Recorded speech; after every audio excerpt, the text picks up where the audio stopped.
Sabe, existem momentos na nossa vida que, quando a gente olha pelo retrovisor, ganham um peso que a gente nem imaginava na hora. Aquele Natal do Carlo Acutis foi assim.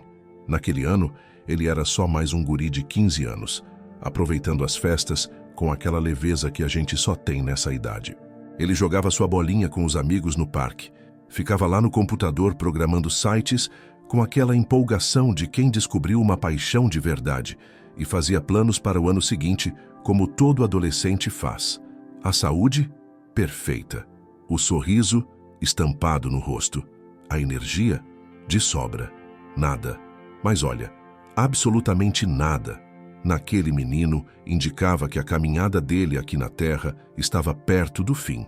É curioso como a vida trabalha, né? Ela não avisa quando a gente está vivendo nossos últimos momentos de normalidade. Não toca uma sirene, não acende luz vermelha. E talvez seja até melhor assim, porque viver sabendo de tudo seria um fardo pesado demais para qualquer um de nós. A fé que o Carlo cultivava não era daquelas barulhentas, sabe? Cheia de discurso pronto e frase de efeito para os outros ouvirem. Era uma espiritualidade silenciosa, construída no arroz com feijão do dia a dia, naqueles gestos simples que passam batido para a maioria. Ele ia na igreja certinho, participava da missa de domingo, com aquela presença de quem não quer holofote, mas sim uma conexão de verdade com o evangelho que ele tanto amava.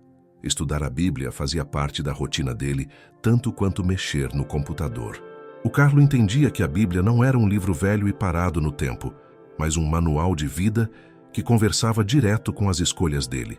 Enquanto muito jovem da idade dele se sentia dividido entre a fé e o mundo moderno, ele parecia ter achado uma ponte natural entre as duas coisas.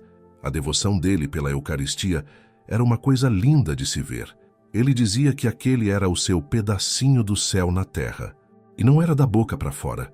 Ele vivia aquilo com uma vontade que deixava até nós mais velhos impressionados. O que faz aquele Natal ser ainda mais emocionante é justamente essa normalidade toda. O Carlo não estava se preparando para dar adeus. Ele não sabia que uma leucemia fulminante estava para entrar na vida dele como um pé de vento. Ele vivia por inteiro, com aquela alegria de quem ainda tem muita estrada pela frente. Conversava animado com a família na ceia, trocava presentes, ria das piadas do tio. Era um Natal comum, daqueles que se repetem todo ano em milhões de casas. Mas a vida, essa professora que não perdoa, ensina para a gente que nenhum momento é comum quando a gente olha com os olhos da eternidade. Cada abraço que o Carlo deu naquele dia, cada palavra, cada sorriso, tudo aquilo estava sendo gravado a ferro e fogo na memória de quem o amava, mesmo sem ninguém saber. É aí que a gente começa a ver algo profundo sobre como esse menino encarava a existência, algo que só ia ficar claro meses depois, quando a doença chegou sem pedir licença. A alegria do Carlo era daquelas que não precisava de explicação. Não era aquela felicidade de vitrine que a gente vê hoje nas redes sociais, que grita, olha como eu sou feliz, só para convencer os outros. Era algo de dentro, autêntico, daquele tipo que brota quando a pessoa está em paz com Deus e com o seu propósito. Ele amava a vida de um jeito que contagiava todo mundo.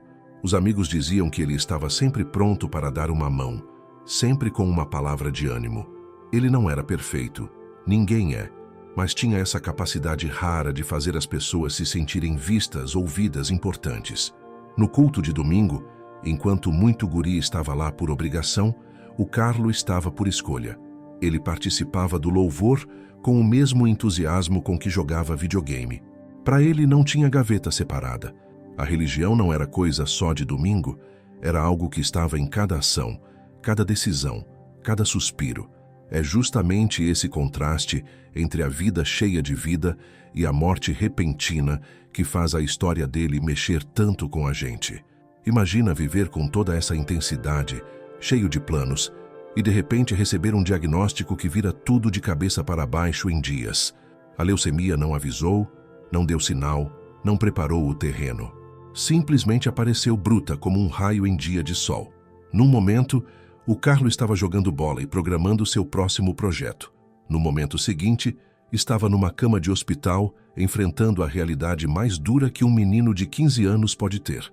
E olha o detalhe, O jeito como a gente encara a morte revela muito sobre como a gente viveu. O Carlo não desmoronou porque a fé dele não era uma pintura superficial que descasca na primeira tempestade. Era algo sólido, construído tijolo por tijolo, oração por oração.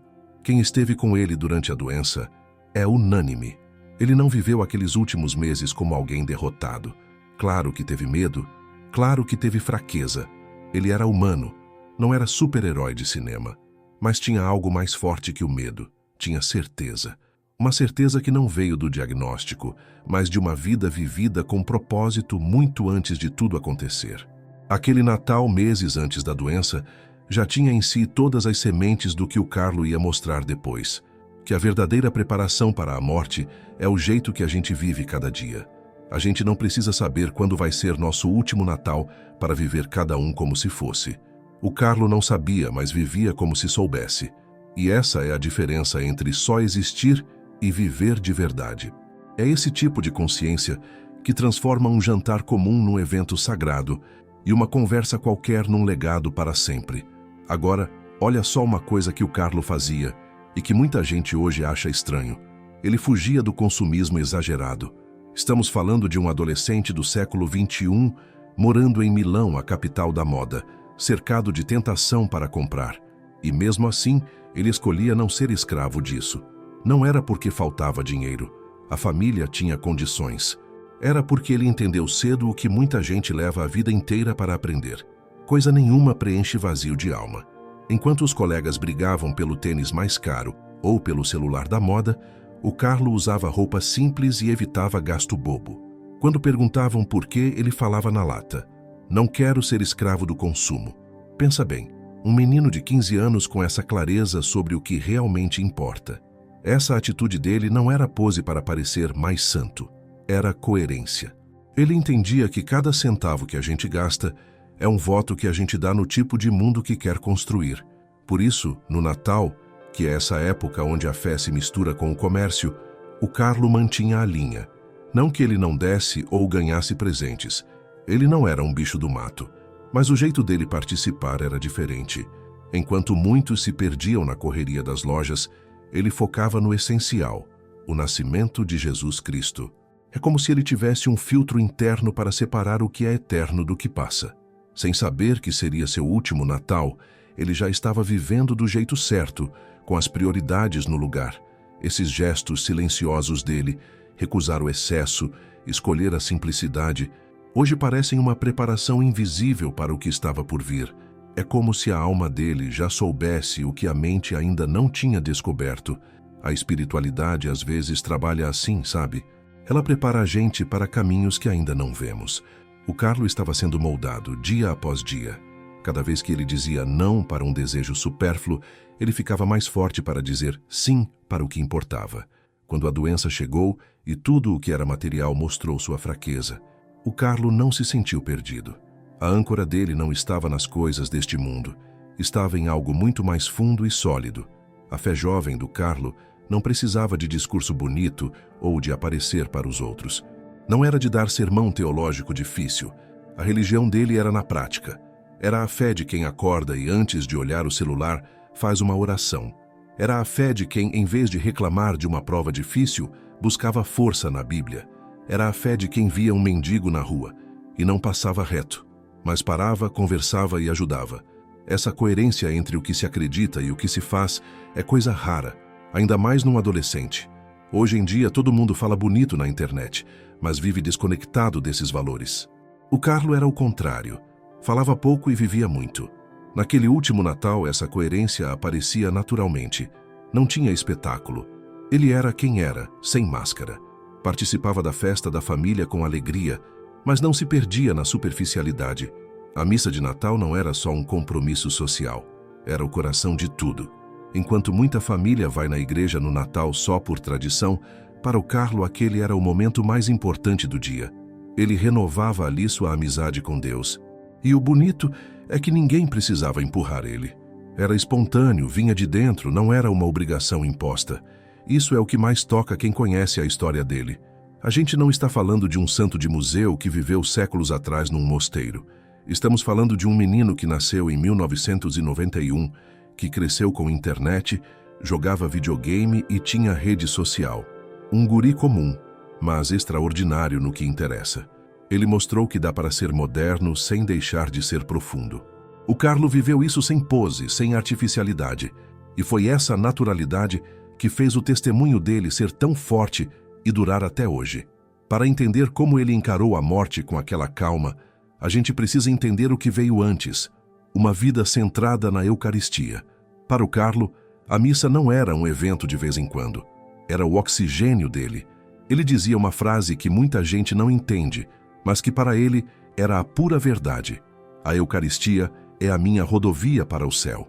Enquanto os outros meninos achavam a missa chata, ele achava o momento mais importante do dia. E esse costume não apareceu depois do diagnóstico, como um desespero de última hora. Já estava lá, firme. Quando a leucemia confinou o Carlo numa cama de hospital, com dor e medo, aquela fé foi a âncora dele. Não foi uma fé improvisada, era uma fé madura. Quem cuidou dele conta que ele pedia para comungar sempre que podia e que o rosto dele se iluminava quando o padre entrava no quarto. Mas, de novo, isso não era novidade. Era a continuação do que ele já fazia quando estava saudável. A força que sustentou ele no hospital nasceu naquelas missas de Natal, naquelas orações feitas no quarto, no silêncio do dia a dia. Tem uma lição aí que muita gente deixa passar. A gente costuma buscar Deus só quando o calo aperta, como se fosse um plano B.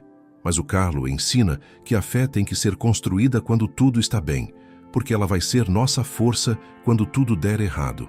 É como um atleta que treina todo dia. Ele não treina porque tem corrida hoje, mas porque sabe que a corrida vai chegar. O Carlo treinava a alma todo santo dia, sem saber para que prova estava se preparando. Quando a prova veio, e veio pesada, ele não precisou começar do zero. Já tinha as ferramentas. A missa que ele priorizou naquele último Natal foi mais uma pedra no alicerce que segurou ele até o fim. E a gente? O que estamos construindo nos nossos dias comuns? Outra coisa fascinante era como ele entendia o presépio. Para muita gente, o presépio de Natal é só enfeite. Mas para o Carlo, aquilo era uma revolução. Deus escolheu ser pequeno, frágil, vulnerável. O dono do mundo entrou aqui como um bebê indefenso num curral. Por quê? Porque queria estar perto da nossa fraqueza. O Carlo entendia isso de coração. Para ele, o presépio dizia: Deus não tem medo da fragilidade humana. Meses depois, quando ele estava no hospital frágil como aquele bebê, ele não sentiu que Deus estava longe. Pelo contrário, sentia que Deus estava ali, naquela dor, porque Deus já tinha passado por aquilo. O bebê de Belém virou o homem da cruz. Isso dava ao Carlo uma certeza de que não estava sozinho. Cada vez que ele olhava para o crucifixo na parede do hospital, ele via um companheiro que entendia exatamente o que ele estava passando. Essa ligação entre o presépio e a cruz não é óbvia para todo mundo, mas o Carlo via a linha inteira. Deus não veio só para os momentos de festa, veio para estar com a gente na doença e na morte também. E ele, sem saber, estava guardando essa verdade dentro de si. Quando ele montava o presépio com a família, estava se preparando para o seu próprio caminho de cruz. Deus não causou a doença dele, mas usou até a doença para mostrar o que já estava lá. Uma aceitação de que a fragilidade humana não é algo que Deus rejeita, mas algo que ele abraça e transforma. O Carlo tinha um hábito que muita gente acharia estranho para um jovem. Ele oferecia as chateações do dia por quem estava sofrendo. Sabe aquela fila de supermercado que não anda? Em vez de bufar e reclamar, ele respirava fundo e pensava: vou oferecer esse atraso por alguém que está sofrendo de verdade. Se perdia no jogo, se sentia frio no ponto de ônibus. Em cada coisinha, ele dava um sentido. Não era masoquismo. Era a prática de dar valor até para o que é ruim. Naquele último Natal, esses pequenos sacrifícios eram como ensaios para o grande momento. Cada vez que ele oferecia uma bobeira do dia, ele fortalecia o músculo da entrega. Quando a leucemia chegou, ele não precisou aprender a lidar com a dor do zero. Claro que a dor de um câncer é 1000 vezes maior que a de perder num jogo, mas o princípio é o mesmo, a capacidade de transformar sofrimento em oferta. No hospital, quem ia visitar o Carlo é que saía consolado. Como pode um menino morrendo consolar quem está saudável? é que ele tinha anos de prática em olhar para fora de si. Ele via o sofrimento do outro mesmo estando com dor. Isso é treinamento de alma, meu amigo. A história do Carlo mexe com a gente porque não é só sobre um menino que morreu cedo. É sobre alguém que entendeu que todo mundo carrega uma cruz invisível e que nosso papel é ajudar a carregar. Ele tinha essa sensibilidade. Quando via um colega triste, ele chegava junto. Quando sabia de alguém doente, rezava e visitava. E quando chegou a vez dele ser o doente, ele não perguntou, por que eu? Ele aceitou com uma serenidade de quem já sabia que o sofrimento faz parte da vida. Ele estava preparado porque passou anos contemplando a dor dos outros e a dor de Cristo. Isso é o que faz o legado dele servir para todo mundo, até para quem não é religioso. Todos nós vamos passar por perdas e medos. A pergunta não é se vamos sofrer, mas como vamos enfrentar isso. O Carlo mostra que a gente enfrenta melhor quando não está sozinho e quando a vida já tinha fundamento antes da tempestade. Ele atravessou o vale da sombra da morte sem perder o sentido de tudo. Cada missa, cada abraço, cada gesto de bondade. Tudo isso construiu a força que ele precisou quando o corpo falhou. No último Natal, a relação dele com a família foi o que de mais precioso ficou. Eles não sabiam que era o último, claro. Era só mais um Natal com as tradições de sempre. O Carlo conversava com a mãe dele, a Dona Antônia, sobre coisas bobas. Presentes, amigos, planos. Conversa de sofá que a gente esquece no dia seguinte. Mas hoje a mãe guarda essas conversas como se fossem ouro, porque foram as últimas normais que teve com o filho. A perspectiva muda tudo, né? O que parecia nada na hora, hoje brilha na memória dela como o maior tesouro do mundo. O Carlo estava ali, de corpo e alma. Não era aquela presença distraída de quem está no celular. Ele estava presente de verdade. Hoje, a Antônia não lembra do que comeram ou do que ganharam. Ela lembra do brilho no olho dele, da risada, do abraço antes de dormir. São esses detalhes que ficam. E fica a lição para nós.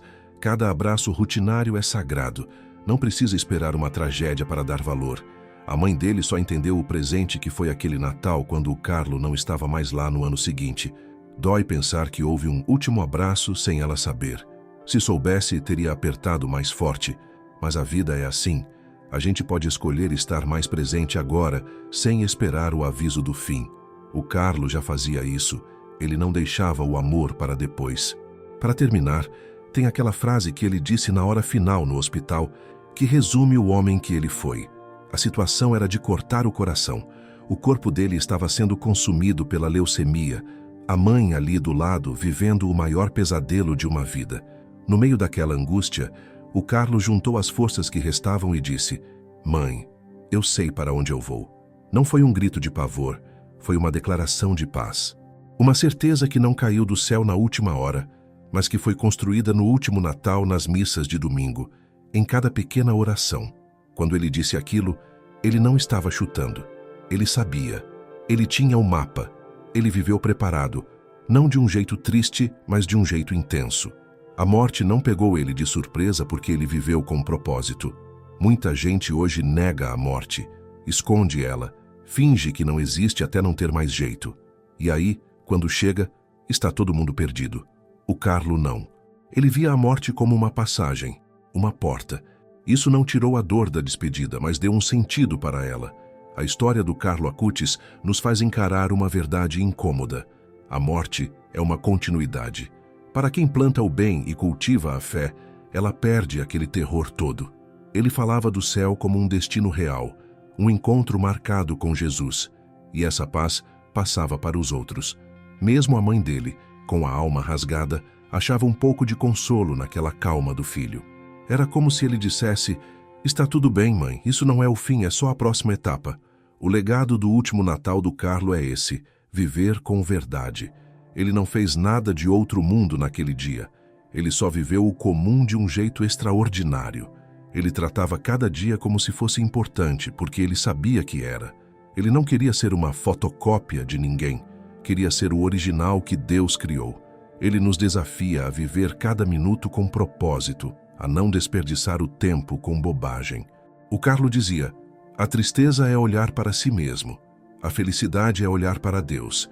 E ele seguiu isso até o último suspiro. Ele não precisou saber que aquele seria seu último Natal para fazer dele um momento sagrado. E a gente também não precisa. A vida é frágil, é um sopro. O presente que o Carlo deixa para nós é o convite para a gente decidir, hoje mesmo, viver com mais profundidade, com mais amor e com mais verdade.